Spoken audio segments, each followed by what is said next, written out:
எம்ஜிஆருக்கு அப்புறம் அந்த கட்சியை தெரிஞ்ச ஒரு ஆள் நான் தான். உங்க டிஎன்ஏ, உங்க துரோகம் எல்லாம் எங்களுக்கு தெரியும்.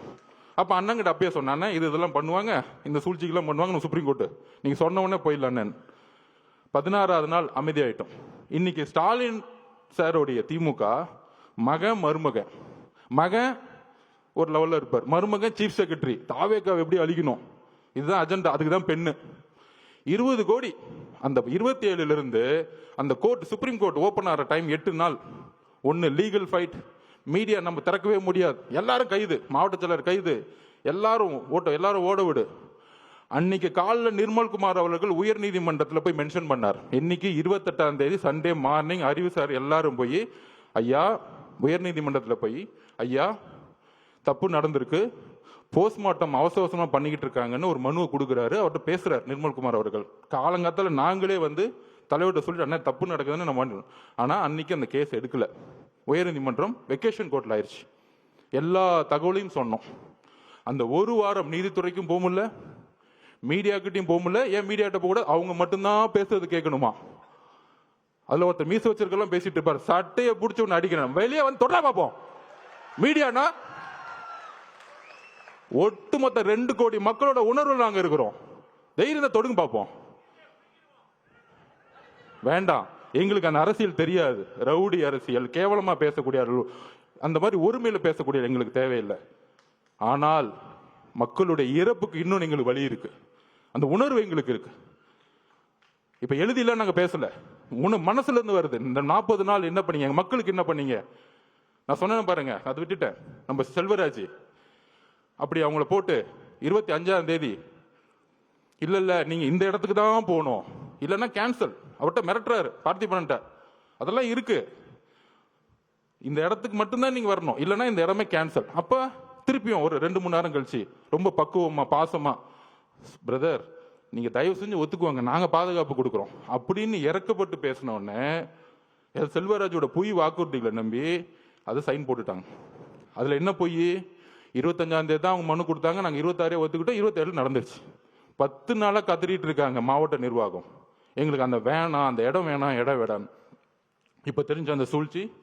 அப்ப இந்த சூழ்ச்சி நடந்து முடிஞ்ச உடனே இந்த 16 நாள் என்னென்னலாம் சூழ்ச்சி பண்ணாங்க, இந்த முரசொலி என்ன எழுதுச்சு, பத்திரிகையாளர்கள் என்ன எழுதுனாங்க, எல்லாம் தெரியும். அப்ப திருப்பியும் மக்களை பார்க்க போகணும். எப்படி திருப்பியும் கரூர் இருக்கிற, அதாவது எந்த இறப்பா இருந்தாலும் முதல் சஸ்பெண்ட் பண்ணுவாங்க, டிஎஸ்பியும் எஸ்பியும் முதல் ஒரு பேசிக்கா சஸ்பெண்ட் பண்ணுவாங்க, ஒரு துறை ரீதியான என்கொயரி பண்ணுவாங்க. ஏன் பண்ணல? இதுதான் ஒரு கூட்டு சரி. 120 யாரு? First hospital owner Senthil Balaji, அப்புறம் உதயநிதி ரசிகர் மன்ற தலைவராக இருந்தவர் திரு மகேஷ், நடிக்கவே தெரியாததுக்கு ரசிகர் மன்றம், அதை விட்டுருங்க அந்த இடம். 3வது காலங்காத்தால் துபாயில இருந்து வந்தவர். ஆக்சுவல் 120 இவங்க தான், கூட்டு சதியே இவங்க தான். ஏன் திண்டுக்கல்ல இருந்து பெரியசாமி என்ன வரல? அவங்க எல்லாம் கலைஞர்கிட்ட இருந்து அரசியல் கத்துட்டாங்க. மக்களை சாவடிக்கூடிய அரசியல் திமுக சீனியர் செய்யவே மாட்டாங்க. இந்த மாதிரி மாறி மாறி மாறி மாறி வந்துட்டு கொன்னாலும் பரவாயில்ல நினைக்கக்கூடிய ஒரு செந்தில் பாலாஜி ஆளுங்க தான் இது எக்ஸிகியூஷன்ஸ். இது நான் தனிப்பட்ட விமர்சனம் பண்றேன். அதுக்கான விஷயத்தை நம்ம சொல்லுவோம். நம்ம போய் என்கொயரி ஆபீசர்கிட்ட ஒரு திருநான்னு வச்சுக்குவாங்க, எனக்கு உங்க மேல சந்தேகம் இருக்குன்னு சொல்லிட்டாலே அவங்க பாத்துக்குவாங்க. வரிசையா இருக்கு இதுல. அப்ப திருப்பியும் தலைவர் போனா, தலைவர் பாதுகாப்பு ஓகே, அதுல ஒரு மண்டபம் கொடுக்குறாங்க. நம்ம பார்த்திபனுக்கு தெரியும் என்ன மண்டபம் கொடுக்குறாங்க அப்படின்னா, கரூர்ல இருந்து வெளியே தள்ளி போய் காம்பவுண்டே இல்லாம வெறும் ஷெட்டு வச்சுக்கிட்டு ஒரு மண்டபம். மித்த மண்டபம் எல்லாருமே பிரைவேட் மண்டபம்லாம் சொல்லி வச்ச மாதிரி, உங்களுக்கு தான் காவல்துறையே மண்டபம் கொடுக்குறாங்களாமே, எங்ககிட்ட நாங்க எப்படிங்க கொடுக்க முடியும்? ஆல்ரெடி எல்லாம் சொல்லிட்டாங்க கிளியரன்ஸ். இந்த உண்மையை தெரிஞ்சுக்கணும். ஏன் இந்த விமர்சனத்துக்கு பதில் சொல்லனா, தலைவர் விமர்சனத்துக்கு பதில் சொல்லி பழக்கம் இல்லை. ஆனால் அங்க ஏன் போல அப்படிங்கிற விஷயத்த அந்த மக்களுக்கு சொல்லணும், பாதிக்கப்பட்ட எங்க குடும்பத்துக்கு நாங்க சொல்லணும். அதுக்கான வாய்ப்பு இது வரைக்கும் நாங்க கிடைக்கல. தலைவர் வாயை திறந்து அவங்ககிட்ட சொல்லல. அங்கதான் அந்த அவருடைய உண்மை இருக்கு.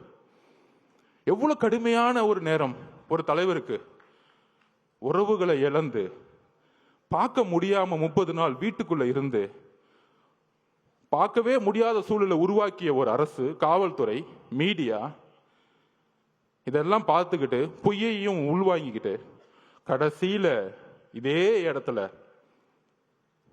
அவர் வந்து பார்த்தாரு. யாருமே இல்லை, தனியா பார்த்தார். எந்த விதமான இதுவுமே இல்லை, ஆடம்பரம் இல்லை, ஒண்ணுமே இல்லை. மீடியால இது வரைக்கும் ஒரு சின்ன பிக்சர் வெளியே வரல. இதுதான் தமிழக வெற்றி கழகம். மக்களுடைய உணர்வை வைத்து அரசியல் பண்றது தமிழக வெற்றி கழகம் கிடையாது. அவரை பார்த்துட்டு 10 நிமிஷம் சாப்பிடல, 9 மணில இருந்து 6 மணி வரைக்கும் தன்னுடைய கண்ணீரை மட்டுமே அவங்க முன்னாடி நின்றுட்டு இருந்தார். ஒரு மிகப்பெரிய ஆளுமை, தமிழ்நாட்டின் மிகப்பெரிய எதிர்காலம், முதலமைச்சர், ஒரு மிகப்பெரிய நடிகர், திரையில மக்கள் கொண்டாடக்கூடியவர்.